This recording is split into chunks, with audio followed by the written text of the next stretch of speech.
Selamat pagi dan salam sejahtera bagi kita semua.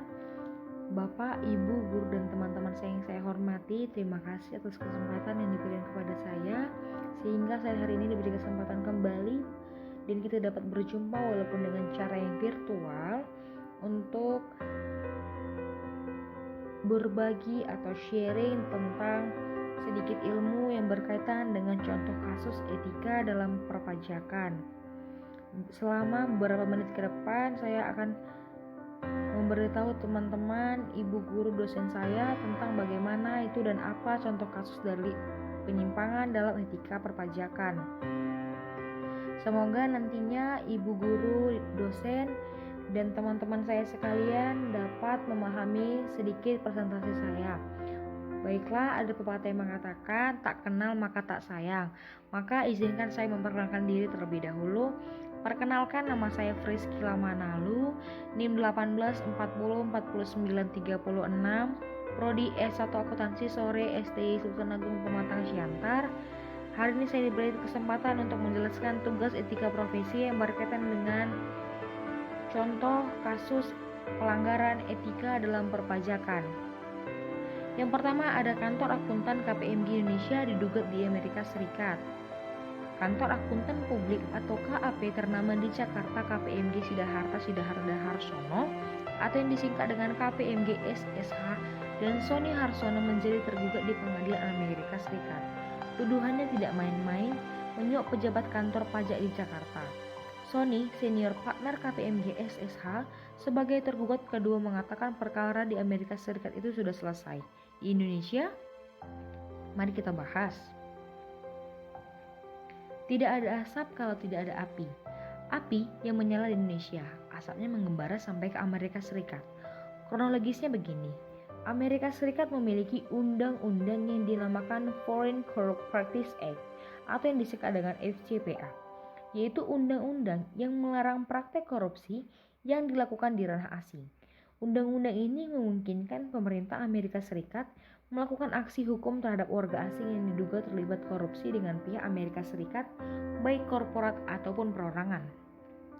Dalam kasus gugatan terhadap KPMG SSH, mitra bisnis dari multinational accounting firm KPMG International, ini salah satu pihak yang terlibat secara langsung adalah PT Eastman Christensen atau yang disingkat dengan PT EC. PT EC ini adalah perusahaan Indonesia yang mayoritas sahamnya dipegang oleh Barker Hughes Incorporated, perusahaan pertambangan yang bermarkas di Texas, Amerika Serikat.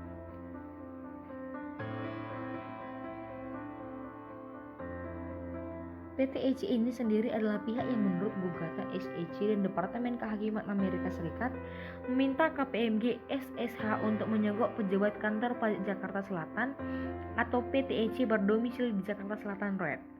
Perintah ini dimaksudkan agar jumlah kewajiban pajak bagi PT EC dibuat seminim mungkin. Penyuapan yang diduga digagas oleh Harsono melibatkan jumlah yang sangat signifikan. Menurut gugatan itu, KPMG SSH telah menyetujui untuk melakukan pembelian ilegal tersebut. Penyuapan ini untuk mempengaruhi si pejabat kantor pajak agar memangkas jumlah kewajiban pajak PT EC dari 3,2 juta dolar Amerika Serikat menjadi 270.000 dolar Amerika Serikat. Sebelumnya, Harsono mensyaratkan adanya instruksi langsung dari Baker Hughes dan bukan dari PT EC kepada KPMG SSH untuk membayar pejabat kantor pajak. Atas dasar instruksi itu, tulis rilis SEC kantor KPMG SSH bersedia melakukan praktek haram atau illicit tersebut. Bagaimanakah kasus ini berakhir? Kasus ini berujung damai. Yang kedua ada kasus Dana Widiatmika. Konsultan pajak yang terlibat dalam kasus Dana Widiatmika ditahan oleh Jaksa Agung Muda Pidana Khusus selaku penyidik. Hendro Tirtawijaya sebagai salah satu konsultan pajak PT Ditax Management Resolusindo tersangka dalam kasus korupsi pajak yang dilakukan oleh Herli Isdi Harsono rekan Dana. Kepala Pusat Penerangan Hukum atau Kaspupeskum Kejagung MAD Togarisman mengatakan bahwa penyidik resmi melakukan penahanan setelah beberapa kali memeriksa tersangka Hendro. Menurut Adi, penyidik telah menemukan bukti yang kuat yang menunjukkan keterlibatan Hendro dalam kasus ini. Henry merupakan rekan dari pegawai pajak Herli Isdi Harsono yang diduga sebagai pengumpul dengan wajib pajak Joni Basuki selaku pemilik PT Mutiara Virgo. Selain mengembalikan uang, Hendro juga diduga turut menerima atau uang atas jasa sebagai perantara. Berdasarkan hasil pemeriksaan, maka terdapat pajak kurang bayar sebesar 82,591 miliar ditambah denda 46.080 miliar. Data ini diberikan Herli kepada Hendro di KPP Jakarta, Palmera pada Agustus 2005. Atas hasil pemeriksaan itu, Joni meminta Hendro agar melakukan pendekatan dan negosiasi untuk mengurangi jumlah pajak. Hendro pun melakukan pendekatan kepada Herli selaku perwakilan tim pemeriksa dan sepakat untuk mengesampingkan hasil pemeriksaan asalkan ada kompensasi sejumlah uang untuk tim pemeriksa. Yang ketiga, ada kasus Gayus Tambunan. Tim gabungan dari berbagai instansi hingga saat ini belum menemukan adanya unsur pidana dalam penyelidikan dokumen pajak 19 perusahaan terkait perkara dugaan mafia pajak yang melibatkan mantan pegawai Ditjen Pajak Gayus Salomon Tambunan. Seperti diberitakan, hasil penyelidikan tim dari Barreskrim Polri, KPK, Kementerian Keuangan, Ditjen Pajak, BPKP, dan akademisi penanganan masalah pajak 19 wajib pajak dicurigai merugikan keuangan negara.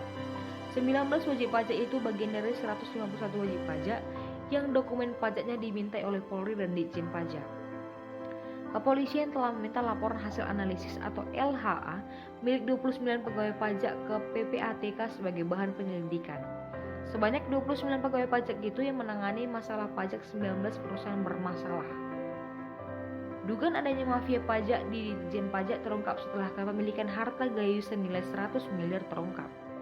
Hingga saat ini Polri baru menyeret Roberto Santonius, konsultan pajak, terkait penyuapan senilai 975 juta ke Gayus. Belum jelas dari mana harta senilai 99 miliar lainnya. Sebelumnya, 3 pegawai pajak juga dijerat terkait mafia pajak, yakni Bambang Heru Ismiarso, Maruli Pandaputan Marunrung, dan Humal Nabitupulu. Terima kasih yang sudah menonton. Apabila saya ada kata-kata yang salah ataupun yang salah diucapkan, mohon dimaafkan. Salam sehat buat kita semua dan tetap jaga kesehatan. Thank you for watching.